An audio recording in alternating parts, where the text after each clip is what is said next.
So in this video, what I'm going to look at is some of the latest news around Fallout 76. There's been a bunch of information coming out over the past week and a number of topics I do want to touch on. So first and foremost, the thing I'm going to look at is the server maintenance we got just a few days ago. If you're like me, you might have just been playing the game and all of a sudden in the top right corner it pops up, oh, the servers are going down. If you're also like me, you may have thought to yourself, oh, I must have missed that tweet that came out yesterday or whatever. But no, in reality, the announcement of server maintenance came out just a few hours before the actual server maintenance. Some people, maybe myself a little bit, being upset about that. I may or may not have been halfway through filming a video, which is why you saw how close I was getting towards the end of filming that video in the video itself. But either way, after that 3 hours or so of maintenance, what was actually changed? Bethesda released a forum post on their own official forums touching on this. They said that it was in order to apply an update to improve performance across some of our servers. Going on to say, we are not making any changes to the game with this update, so there will be no patch notes to share once maintenance is over. And well, it seems like that isn't totally true, because some users are reporting there actually are gameplay changes after this maintenance. Now, this certainly wouldn't be the first time this is done. In some of the previous updates, it seems like Bethesda made changes and it never made the patch notes, or even just along the way, server hopping got patched at some point, but we don't really know when it happened and it was never officially regarded. But either way, with this server maintenance, people are reporting, one, new issues that popped up following the maintenance, such as some people are saying their pictures disappeared on Xbox One,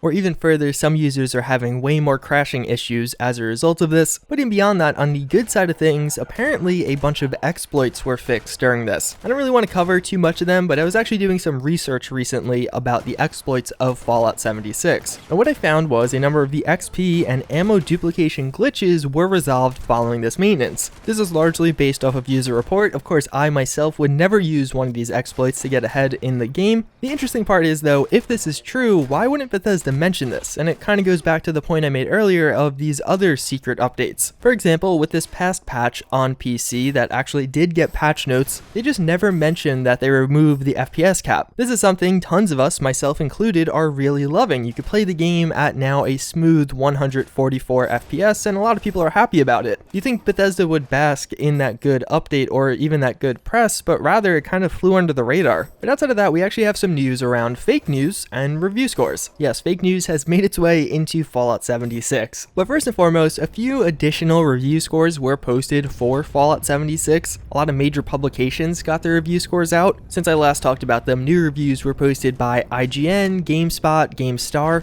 PC Gamer, and some other websites that I'm forgetting about. Either way, these reviews were largely in the same range as all the other ones, that being roughly a 4 to a 6 depending on the publication. As a result of these additional reviews, the review scores overall on Metacritic actually shifted slightly. So Xbox One went from the highest reviewed version to the lowest reviewed version, which I just kind of find as odd. PC now finds itself at the top and PS4 is just in the middle. But the real reason I wanted to bring this up, I would say the review score you see right now for Fallout 76 is pretty much there to stay. I have to imagine that for at least the foreseeable future, this is the score we're going to have, and even if we get a few more reviews in the next couple of weeks, the amount of data we have presently isn't going to shift the score too much, and it's roughly going to be a 5 out of 10. But on the topic of reviews, we actually got some fake news also. But either way, the first of which is the No Man's Sky versus Fallout 76 review scores. As you can see here, No Man's Sky beats Fallout 76 conclusively. It has significantly higher review scores, a lot of people especially citing that Xbox One score. The problem is almost every time this gets posted, it's cited as at launch. Specifically, No Man's Sky's reviews at launch were better than Fallout 76's reviews at launch. The reality is the Xbox One version of No Man's Sky was only released in 2018 after numerous updates. That's not really representative of the game at launch. The Xbox One version of No Man's Sky had literally 2 years of updates behind it, and I think a lot of us would like to hope in 2 years Fallout 76 will be better at the very least than it is right now. Obviously, that's not really saying much. Even with 2 years of updates, it still could be a bad game, but my point stands. But actually, the larger story to come out of images like these are the validity of review scores. If you go read through some of the comments on these threads, people will say that they actually feel like even though they really don't like Fallout 76, No Man's Sky was worse on release. And in turn, that's not really reflected by the review scores, even if you get rid of the Xbox One reviews. Especially the PS4 score. It actually puts No Man's Sky at 21 points better than Fallout 76, which a lot lot of people, again, are arguing isn't really representative of reality. This raises the question as to why there is this discrepancy. Is it a byproduct of reviewers actually being harsher on Fallout 76? But then the bigger question is that unjustified? Perhaps the reality is people were too kind to No Man's Sky and now they've woken up and the review scores for Fallout 76 are simply more accurate.